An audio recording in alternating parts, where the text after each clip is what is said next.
Well, hey, welcome to episode 81 of the Blended Family Coaching Show. We are so glad that you have joined us. And we realized as we were recording this episode that it's pretty long because it's a challenging and kind of sensitive subject that we're talking about today. And so here's what you're going to experience. We're going to share the first half of our conversation in this episode today and give you some things to think about and consider over this next week. And then next week, we'll share the rest of the conversation. So we'll get the discussion started right on the other side of the intro. Welcome to the Blended Family Coaching Show, where you'll discover how to move your step family from just surviving to truly thriving. Grab your headphones and listen in as we share practical, real-life strategies for building healthy bonds, Understanding the kids' perspective, romance and partnership, parenting with great teamwork, and yes, even co-parenting with a difficult ex. We're Mike and Kim Anderson, and we believe with the right tools, every step couple can overcome the common challenges of step family life. Join us for authentic and sometimes comical conversations to discover how you can lead your family with confidence and create the future you really want. Hey there, thank you so much for joining us. We are very glad you're here. Yep. You know, we've seen the listenership on the podcast really growing. In fact, we recently noticed that we've had over 40,000 downloads. Woohoo! And it just seems like more and more people are finding the show, and we're excited about that. You know what? That's partly because of the rating and reviews that you are leaving over on Apple Podcasts or wherever else you might be listening. You know, in the podcasting world, the more positive ratings and reviews a show gets in a short period of time, the more the show is recommended by the hosting platform. And so recently we received an encouraging review from Will. He said he's so blessed to have found these two, meaning us, right? And later he goes on to say that we teach from the heart and as two who have experienced what they share. You know, thanks, Will, for that encouragement. Yes. We really do share a lot of our personal experiences over almost 20 years now of living in our blended family. And we're so glad to hear that it's helpful for you. And you know what? Not only do reviews like Will's encourage us in the work that we do, Absolutely. but those ratings and reviews help to make our show more noticeable to others and helps them find that support that they need. So please, if you don't mind, we would love it if you could just take a moment to leave an honest rating and review, and we would so appreciate that. All right. Well, thank you for doing that. Thanks again, Will. And I say we go ahead and just dive into what we want to talk about today. Sounds good. All right. So watching your kids deal with a fractured family history that you can't fix for them, it can sometimes be one of the hardest realities of blended family life. Yeah. It's really tough. The reality is that there's been a division of some kind created in the family, whether it's through a separation of some sort or the loss of a parent. There's a history for our kids that's unlikely to be reversed at this point. And now that the history is already written and you are where you are, ideally you want your kids to be able to experience a reliable connection from both of their biological parents, regardless of what's happened in the past. Sure. But the truth is, for some families, not only is that reliable connection just unlikely, but it's impossible. It's impossible either because of death or an abandonment. Their other parent is missing completely in their lives or has proven to be unreliable and disengaged. Now, this is a reality that's hard to talk about. There are many sensitive challenges and some delicate dynamics here. Sure. But it's important to discuss because many, many blended families live in these circumstances. And the variety of ways this impacts kids and adults are hard things to talk about because these dynamics create difficult emotions for everyone in the family. That's right. So as we talk through this, we're going to do our best to discuss both of these challenging dynamics, the loss of a parent due to death or abandonment. And although it's a sensitive topic, our goal today is to give you a few ideas around how you might support your kids as you navigate forward as a family, and also to offer you some encouragement as the bio parent, and as well as some thoughts for the step parent who's still currently present and raising the kids. Yeah. Let's start out by considering the impact of a parent that's currently missing in action. Maybe they're battling their own difficult issues or dysfunction, and they're incapable of engaging with the kids in this season. Or maybe they've remarried and they just kind of seem to have simply moved on. Their focus is on their new family, and they're just too busy or distracted to spend time with your kids. Both of those scenarios, and there are actually a lot of other nuances to situations like this, but anytime a parent has made a significant move away from their child, it can be heartbreaking. And we'll talk more about the impact this can have on kids. But first, let's touch on one thing that's really important to keep in mind. Some listeners might not be dealing with this specific dynamic, but instead, maybe you're struggling with a really difficult co-parenting relationship with your ex and the other home. You might be thinking right now that things would be a lot easier if the ex were just kind of out of the picture and you didn't have to deal with all of the stress that comes along with that. But this isn't the case, because when a child suffers long-term rejection from an uninvolved or uninterested parent, the impact of this loss and the confusion it creates can be devastating for kids. True. And the parent who's present is left to kind of pick up the pieces. And those broken emotional pieces often significantly impact blended family life, making the relationships in your home really challenging to navigate. So what you're saying is, even if the parent is gone, right? Seems like it might be easier. Yeah, it seems like it will be easier, but the reality is it's just a different set of problems. Yeah. Is that right? Yeah, we really just want to point out here that even though it might seem like things would be simpler if your kids didn't have to move between homes and your co-parenting struggles just kind of vanished, having an absent parent is not easier. It's different. Right. And if this isn't your dynamic, but you know someone who is going through this, we hope that you can pass this episode on to them and support them in their unique challenges. The truth is that an absent parent is still present emotionally. Yes. And still impacting the kids as well as the blending process, even when they aren't physically involved. Yeah, They're still present. Yeah, if you've been listening to this show for any length of time, you've probably already heard us say that every blended family actually starts with a loss. If you hadn't experienced that loss of separation or the loss of a loved one to death, you wouldn't be in your current blended family situation. So your current family dynamic is, in a way, the result of some kind of loss. And we've done several episodes around how to understand the kids' perspective in all this and have some empathy for their losses. But a missing parent can create a unique set of challenges. And kids who've lost a parent to death can also be unique from those who have experienced abandonment. So let's just try to untangle some of this today and first consider some things that impact kids when a bio parent has exited their life. Maybe they're still alive, but really they're just not part of the kid's life. This is a challenging situation for both the kids and for the adults that are presently raising them. And there could be many, many ways that this dynamic impacts things. But let's just explore a few of the challenges that come with that. So first, let's talk about new grief that can get stirred up when a family blends.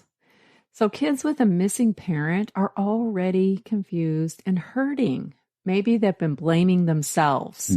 Dad wouldn't have left if I was a better kid or more lovable. Similar to kids who blame themselves for their parents' divorce. But when there's an absent bio parent and the remaining parent falls in love and remarries, this can create waves of new grief for kids. Yeah.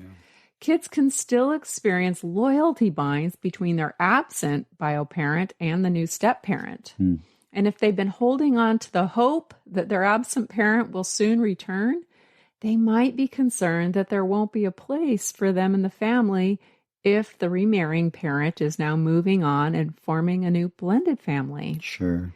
Kids might even be projecting feelings onto that absent parent, and they could worry they'll feel displaced if they try to re-engage, and they might be scared off and disappear again if there's not a place for them, right? Yeah, so mom's remarrying now. Dad is never going to come around now, because even this if new he guy's wanted here. to. Sure. Yeah. So these feelings of grief and the burden kids can carry cause them to resist the new step parent. They place blame on them or even act out with disrespect and harsh words like, "You're the reason my dad's not here." That's pretty harsh. It is, and when a step parent with good intentions attempts to care for the child, that they might be met with rejection in those times, things like, "Oh, you're doing the things that my dad should be doing for me," right? We actually just talked to someone about that exact thing where the daughter was really struggling with actually how nice the upcoming step parent was and how cool of a guy he was, saying, "He's doing stuff my dad should be doing." Right. And that's a painful place in her heart. She doesn't want to receive it from this new person. She wants it from her dad. Yeah. So now that grief that she's been experiencing, it's like rejuvenated. It's a new grief that might be getting stirred up when mom recouples because they're trying to start this new blended family. And that new grief starts to ripple out onto all the other relationships in the home. Mm-hmm. And this can be a really confusing place for a step parent who's there every day in the parenting trenches, like taking care of the kids and trying to love them the best they can, only to experience negativity, anger, or even defiance. And very little, really, if any, appreciation from any of the kids, right?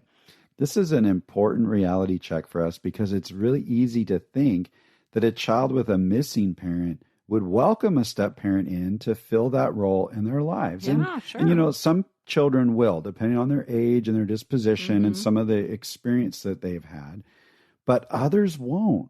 Someone else cannot fill that role or heal the hole in their heart. No matter how lovely and amazing that new step parent might be, they simply aren't the bio parent that they desperately miss and have been hoping would return. So we need to expect that this new grief, it could be a part of your blending process if this is your dynamic, and be prepared for the fact that it might not end there. No. There will most likely not just be this new grief stirred back up, but ongoing grief for kids as they cognitively mature and continue to process what they've lost and try to make sense of it all. It's really confusing. So confusing. And if that other bio parent is just unreliable or inconsistent, mostly absent, but randomly comes in and out of that child's life, that can stir up this ongoing grief. Every time that parent makes a promise and gets the child's hopes up, only to break that promise, it leaves them disappointed. It's going to be ongoing waves of grief and confusion when that kind of thing is happening. And this will inevitably put the remaining parent and step parent, the ones who are constantly present in the child's life, puts them in a position of having to handle the child's heartbreak and somehow explain the situation to the child, which can be really hard. Such a tough place to be in. And one of the ways that kids might learn to cope with this type of grief is to idealize that missing or inconsistent parent. That's right.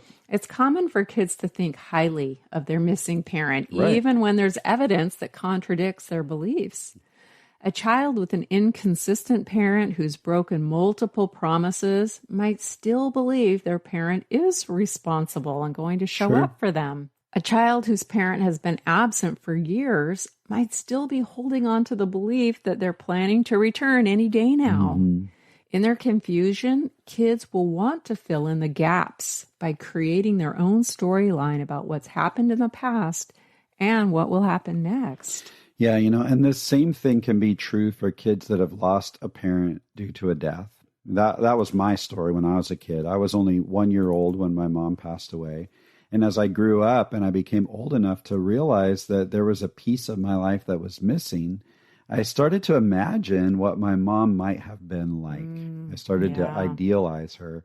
Naturally, I wanted to think the best about my mom, right? So any idea that she had imperfections just wasn't a thought for me. Not on your radar. Especially when I'm like 8, 9, 10 years old, right? I put my mom on a pedestal in my own mind because I just knew she had to have been the perfect mom, right?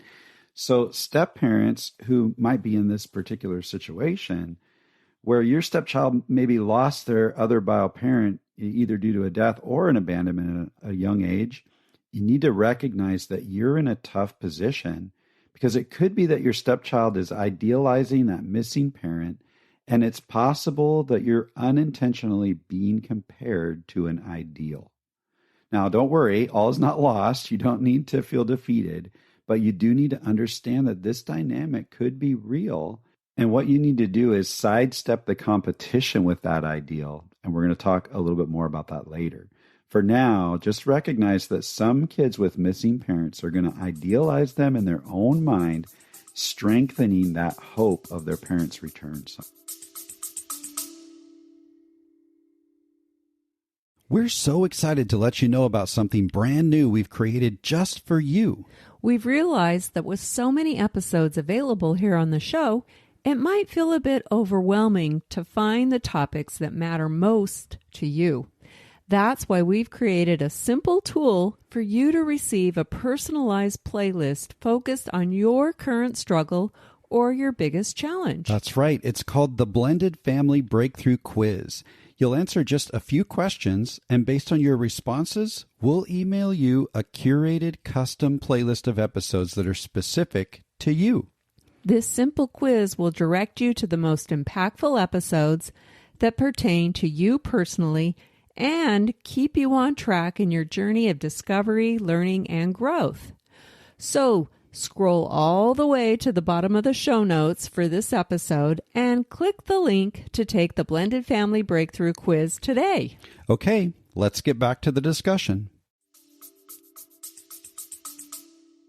So we need to be aware of new grief, ongoing grief, and idealizing that kids might be experiencing when they're missing a parent. But what can we do about it, right? Good question. There's so much about this dynamic we simply can't control, right? We can't control the external realities, and we can't control how our kids feel or protect them from these tough circumstances. And this can be a painful place for you as a parent, but it isn't a hopeless place. So let's talk about some healthy ways to respond to a hurting child and also how to handle our own emotions that will probably get stirred up as we see our child or stepchild in pain and really hurting. Yeah, for many of us, whether we're bio or step parents, our first instinct when we see our child in pain is to just try and fix things for them, right? Yeah. But a parent who goes into fix-it mode is quickly going to realize that there's no easy fix in this situation. However, we can be intentional in how we come alongside our kids when they're experiencing new grief, ongoing grief, or when they're holding on to that ideal of the missing parent. So let's talk a little bit about that. Yeah. When a family blends, the adults and the kids will most likely have very different perspectives, right? This is normal for any blending family. We want to be careful that in our own joy and excitement of finding this new wonderful person and getting this relationship going and merging families and all of that, that we don't underestimate the loss and the grief our kids could be experiencing, especially this specific dynamic of a missing bio parent. You might be thrilled that your kids are going to be gaining a wonderful step parent to fill that gap that you see for them, but your kids could be in a very, very different place. So the first thing that will help you to respond to these challenges we've been discussing in a more healthy way is to keep your expectations realistic around how the kids might respond and accept all these changes. Sure. We know that most kids struggle when a parent remarries because the addition of this new person feels threatening to their relationship with their parent. This is common. But kids who are already missing one bio parent, they could feel the perceived threat of a new step parent even more intensely. This is all they've got left, so it's natural for them to want to hold onto it and block any outsiders. So we want to be aware that kids who feel threatened will experience fear. They'll fear losing time, attention, and affection from the only parent that they've got. And the result could be things like anger, guardedness, and sadness. They might become overly needy, and they'll most likely do what they can to keep the new step parent from coming between them and their parent. You might see behaviors in the kids that are uncharacteristic for them. Your sweet young lady suddenly becomes harsh and rude, or that cuddly, lighthearted little boy is starting to withdraw and lash out. In reality, they're just trying to get their needs met and hold on to the strongest, most important connection in their world, that remaining bio parent. Mm-hmm. So even though we, as the adults, might not appreciate the kids' less than positive behavior, which usually seems to be somewhat manipulative or controlling, we really need to be empathetic and understanding as the kids adjust to all the changes and try to figure out the roles of the adults now in their life. Yeah. And when that other parent has gone missing in action, this becomes very overwhelming and difficult for kids emotionally, and they probably won't have the ability to appreciate a step-parent's love, at least not for a while. You're going to need to be patient. That's right. But what can you do to help? Yeah, that's a good question. You know, one of the best ways to help kids process their troubling emotions and move through their pain and confusion is to create a safe space for them to share their feelings. And this sounds really simple, but it can be more challenging than we think, right? And here's what makes it a safe space. When kids are expressing their sadness, anger, confusion, disappointment, or even rejecting their step-parent in the midst of all that, you want to figure out how to stay calm and respond in a way that doesn't shut them down or make them feel bad about their feelings or try to convince them that they feel other than what they really do. And here's how you might think about that in practical terms. So, you know, first of all, above everything, you've got to continue to express your love and your care for them. Regardless of what they throw at you. Exactly. Keep throwing that message of, I love you, I'm here for you, and I'm on your side. Yeah. Those are important overall messages that we need to keep sharing. Especially when they're in emotional stress. That's right. And as we're doing that, we need to keep the conversation focused on their feelings and not yours. So that can be challenging. You've got to avoid allowing this dynamic to get you upset. You know, just because your child is expressing a negative feeling doesn't mean that you have to. Right. It doesn't mean that you have to take it personally and go down that emotional roller coaster that it can take you. You can stay calm, you can stay neutral and recognize this is about what they're struggling with, not with necessarily what you're struggling with. Your kids need you to stay calm. Absolutely. And when you show up calm and neutral, that's going to allow you to kind of take the next step of listening without judgment or correction, right? We need to give the kids the freedom to share their feelings in a respectful manner and not try to change how they feel or convince them to feel something else. Right. We've got to let them feel what they feel, even when it's uncomfortable for us. Ooh, that's hard. A lot harder than it sounds. Yeah. That takes some practice and patience. One thing to do to start that is when you have a negative opinion about that missing parent, don't share it. Right. Keep it to yourself. If you need to share it as a couple and that frustration, do that out of earshot of the kids, somewhere else. Or maybe, you know, you have a really trusted friend where you can kind of unpack and unload on. Again, just make sure that that's out of earshot of the kids. But that's one way to start listening without judgment, is just making the decision that I'm not going to allow my own negative opinions to come out of my mouth in front of the child. Yeah. And then after you've allowed the kids to openly share, you can just repeat back what you've heard them say using, you know, the brief facts that you heard. What I hear you saying is, that's a great way to start what we call active listening. And you can do this even if you don't agree with what they've shared. It's going to help them to feel heard and understood. And when they feel heard and understood, they feel safe. Absolutely. And that's what we're trying to accomplish. Then just affirm them. You know, I can see why that's really hard for you. That's all you have to say. Again, you don't have to understand their perspective to know that it's real for them. You don't have to agree with it. That's right. That's right. But just agreeing that, hey, I can see why that's hard for you. When we give our kids a safe space to share like this, we've got to slow ourselves down and move away from problem solving. Oh my gosh, this is so hard for me because I am such a problem solver. But we've got to really control our problem-solving urges and slow it down. This is a time to just patiently listen, especially if your child is willing to talk, or your stepchild. If your stepchild's opening up to you, the last thing you want to do is shut it down or look for a quick fix. Right, which there really aren't any. Exactly. Yeah. Now, your child or stepchild might share things with you that really do need a response from you, but you'll want to deliver your response from a place of empathy and sensitivity. Yes. So let's give an example of what we mean by this. Let's say the child asks, "Does my daddy love me?" Or, "Why doesn't my daddy want to see me?" Those are tough things to hear. After listening, you might respond with something like, "What I hear you saying is that you're feeling unsure about how your daddy feels about you. Is that right? I understand how hard this must be for you, honey. I believe that your daddy does love you and that he wants to see you. He just isn't able to show his love right now."